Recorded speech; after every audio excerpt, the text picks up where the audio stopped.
नमस्कार दोस्तों, स्वागत है आपका हमारे चैनल पर जहां क्रिकेट और हंसी का मिला जुला तड़का होता है। तो आज हम बात करेंगे भारत और ऑस्ट्रेलिया के बीच खेले गए तीसरे मैच की, जो गाबा के मैदान पर हुआ।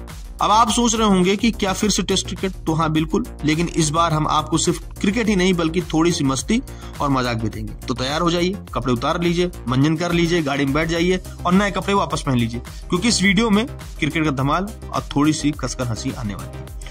तो दोस्तों, मैच का पहले दिन शुरू हुआ। ऑस्ट्रेलिया ने टॉस जीतकर बल्लेबाजी का फैसला किया। अब आप सोचिए कि टॉस जीतकर बल्लेबाजी करने का फैसला लिया और फिर बारिश ने सबका मूड खराब कर दिया। ऐसा लग रहा था कि जैसे ऑस्ट्रेलिया के खिलाड़ियों ने बरसात की भीख मांगी है। सिर्फ 13.2 ओवर ही खेले जा सके, और जब बारिश हो तो कुछ भी हो सकता है। क्रिकेट तो तभी होगा ना जब सूरज चमके, लेकिन यहाँ तो सूरज भी बेमन से निकल रहा था। खैर, इस दिन के बाद सभी ने सोच लिया था कि अब हम क्या करें। तो कोई बात नहीं, कल फिर से मिलेंगे। तो अब आते हैं दूसरे दिन पर, जब बारिश की थोड़ी बहुत मदद से क्रिकेट खेला जा सका। ऑस्ट्रेलिया ने अपनी पारी को बढ़ाया और 445 रन बनाए। ऑस्ट्रेलिया के बल्लेबाजों ने पूरी तरह से भारत को सिखाया कि रन कैसे बनाते हैं। वार्नर और ख्वाजा ने ऐसे खेल दिखाया कि भारत के गेंदबाज सोच रहे थे कि यार, इनसे तो शतक बनवाने की ट्रेनिंग लेनी चाहिए। भारत की शुरुआत थोड़ी टेंशन वाली रही। 4 विकेट गिरते ही ऐसा लगा कि जैसे भारत का बैटिंग लाइनअप ट्रैफिक जाम में फंस गया हो। 51 रन पर 4 विकेट गिरने के बाद टीम को कोई नहीं बचा सकता था सिवाय जड्डू के, जो मैदान पर आए और अपने बल्ले से कुछ ऐसा किया कि सबकी होश उड़ गई। अब तीसरे दिन का भी खेल कुछ खास नहीं रहा। बारिश ने फिर से आकर के खेल को खराब किया। ऐसा लग रहा था कि जैसे क्रिकेट को देखने से पहले बूंदे देखने की ट्रेनिंग करनी लेनी चाहिए थी। लेकिन इस दिन भारत को फॉलो ऑन से बचने के लिए 246 रनों की जरूरत थी।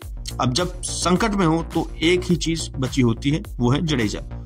चाहे वो आईपीएल हो या फिर टेस्ट हो, जडेजा, जी हाँ, उन्होंने अपनी बैटिंग से भारत को संकट से उबार लिया। जडेजा ने 77 रन की शानदार पारी खेली, और जब ये रन बन रहे थे तो ऐसा लग रहा था कि जैसे जडेजा का बल्ला नहीं बल्कि खुद जडेजा ही 6 मारने के लिए तैयार थे। आकाशदीप ने भी 27 नाबाद रन बना करके इस दिन का अंत किया। अब तो ये साफ था कि भारत ने फॉलो ऑन से बचने के लिए क्रिकेट का जादू किया। खेल शुरू होता चौथे दिन का। भारत ने अपनी पारी को आगे बढ़ाया। जडेजा का बल्ला फिर से जलवा दिखा रहा था। 123 गेंदों में 77 रन बनाए। ऐसा लग रहा था कि जैसे जडेजा अपने बल्ले से शब्दों की भाषा बोल रहा है। अब कमिंस और स्टार्क जैसे गेंदबाजों को भी समझ में आ गया था कि जडेजा जैसे बल्लेबाजों के खिलाफ बोलने में कोई भी फायदा नहीं है। भारत के गेंदबाजों की भी छाप दिखाई दी, लेकिन ऑस्ट्रेलिया की पारी थोड़ी पहले धीमी हो गई थी। पैट कमिंस और मिचेल स्टार्क ने कड़ी मेहनत की, लेकिन जडेजा और आकाशदीप ने उनकी गेंदबाजी को ऐसे निराश किया जैसे किसी को उम्मीद ही न हो फिर वो मौसम बदल जाएगा। अब बात कर लेते हैं उन खिलाड़ियों की जिन्होंने इस मैच में अपनी शानदार प्रदर्शन किया। पहले खिलाड़ी हैं रविंद्र जडेजा। जडेजा ने अपनी 77 रनों की पारी से भारत को संकट से उबारा। उनके बल्ले की भाषा ऐसी थी कि जैसे वो हर शॉट पर कहते हैं कि मुझे जो करना है वो मैं करूंगा। अगले खिलाड़ी हैं आकाशदीप। आकाशदीप ने 27 नाबाद रह करके मैच में अपना अहम योगदान दिया, और उन्हें देखकर ऐसा लग रहा था कि जैसे आकाशदीप का बल्ला भी कह रहा हो कि अब तो हम फॉलो ऑन से बचने के लिए कुछ भी करके रहेंगे। इसके बाद सबसे इंपॉर्टेंट खिलाड़ी, जब 4-5 विकेट गिर गए थे तो उस वक्त दामाद जी यानी कि केएल राहुल 139 गेंदों पे 184 रन बना करके भारत को मजबूत स्थिति में लाने का पूरा काम किया। उसके बाद जड्डू और आकाशदीप जैसे खिलाड़ियों ने भारत को और आगे ले गया।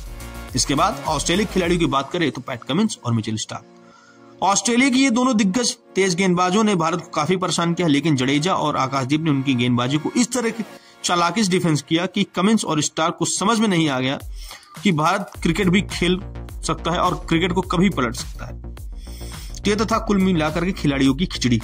अब आते हैं ओवरऑल पूरे बिरयानी पर, यानी कि निष्कर्ष पर। अब आपको क्या चाहिए देखिए। तो दोस्तों, इस दिन मैच में बहुत कुछ हुआ। भारत और ऑस्ट्रेलिया ने एक दूसरे के हर मोर्चों पर चुनौती दी, लेकिन अंत में कहना काफी मुश्किल था कि कौन जीतने वाला है। भारत ने शानदार संघर्ष किया और जडेजा की जादूगरी से फॉलो ऑन से बचा लिया। लेकिन अब ये देखना दिलचस्प होगा कि आने वाले दिनों में दोनों टीमें किस तरीके से खेलती हैं।